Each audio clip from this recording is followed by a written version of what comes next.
This is the Making Noise podcast. There were 2 weeks we all went home when we were in our apartments and just sitting there. And we were like, so let's start planning the next season. Like, let's start thinking about pieces we're going to do in the fall. And at the same time, we were like, it's not going to happen. Yeah. I mean, we did actually, we have a plan. Like we spent a good while going back and forth, doing some listening, brainstorming, workshopping, just listening to music and finding pieces we wanted to play. And we crafted a season because at this point it was still early March. We didn't really know how the rest of the summer or the fall would pan out. We didn't know how long this thing would be lasting. So we were operating under the assumption we'd be able to play music together in the fall. And so we had a plan. And then as we kind of looked at that plan and then looked at how things were progressing and started to get, second thoughts. And that's when we started to pivot towards something else. And honestly, that's something that we have not ever had time to do, was to actually listen to some pieces together and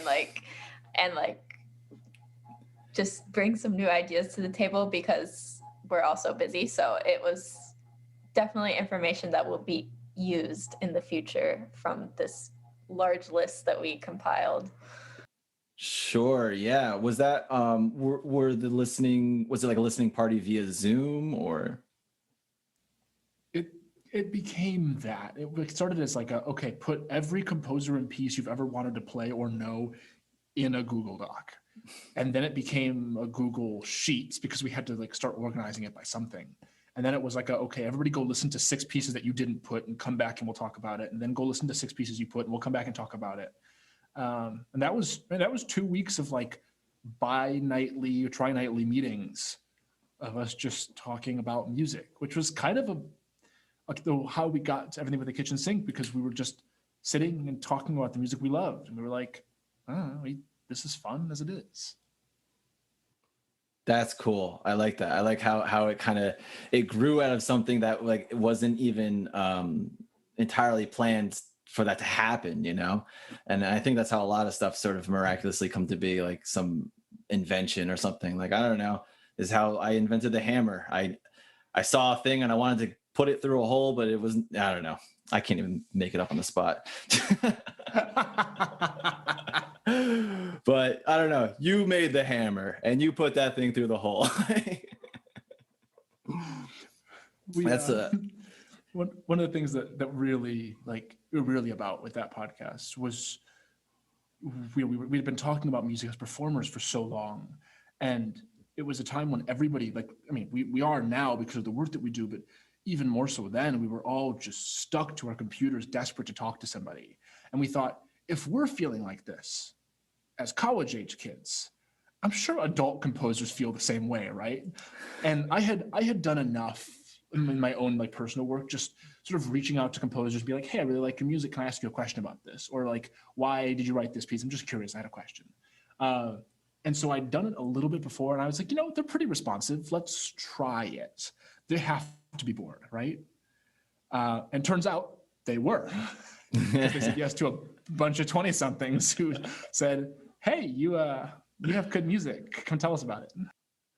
Well, that's the thing that I love about how you did this, was the entire world was in lockdown, basically. So you knew they were home.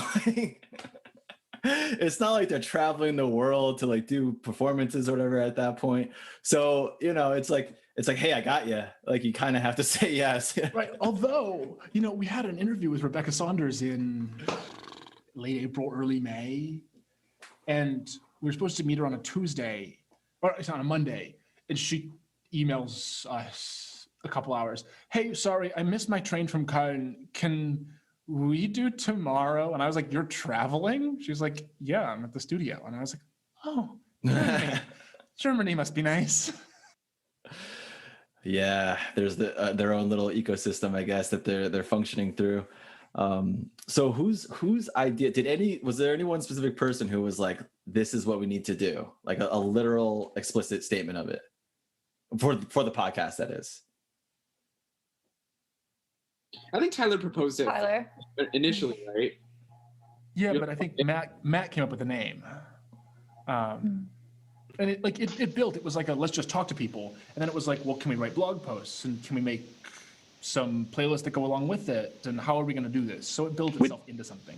Yeah, we didn't know what it was going to be at first. Because it very much came organically. Like I think it was Tyler who was saying earlier how we were just listening to a bunch of stuff, and then we were just like, wow, this is cool that we're just like hanging out and talking about music we like.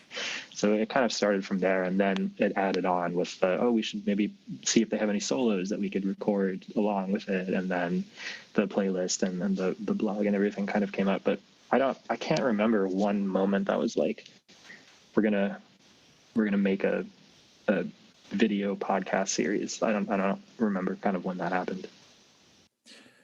Yeah, it's it's one thing that I what you just mentioned, Alex, about the solo performances and stuff. That was another thing that was like a brilliant add-on to what you were doing. It's like, yeah, here's this podcast where we talk to these composers who write amazing music and ask them about it. And not only that, here's a performance from one of our members of the ensemble performing that piece by that person. What a great resource you provided with that. And so one thought is like Tyler a moment ago, you mentioned, you've had some experience with reaching out to composers and they've been very receptive. I've had the same experience, like when I've reached out to, whoever, and they'd be like, yeah, here you go. Here's the score or something, or, it's sort of an interesting thing in our world. But was there anything when it came to interviewing these composers, maybe in the beginning or something, but where you were like, I guess, uncertain about how you should go about doing this? Or the first half, but we got into a groove. We started to figure it out. But the first 2 or 3 were terrifying, and it didn't help. I thought it was going to be a good idea because I had worked with Haya before, and I was like, let's start with Haya. We can do that. I know her music. I've sung her music. She knows me. And I sat down and I was like, so you write music. Tell us about the bird in your backyard. And that was about as far as we got. And we were trying to do half-hour blogs. We were trying to keep it short. We didn't want to take too much of their time. If you watch the later interviews, Ming Cao was like an hour and a half of talking. And it's like, okay, so these people can talk. But we were trying to keep it short, and we tried to have a plan. And then we realized that they just liked being asked questions about their music. They liked talking about it. It was fun.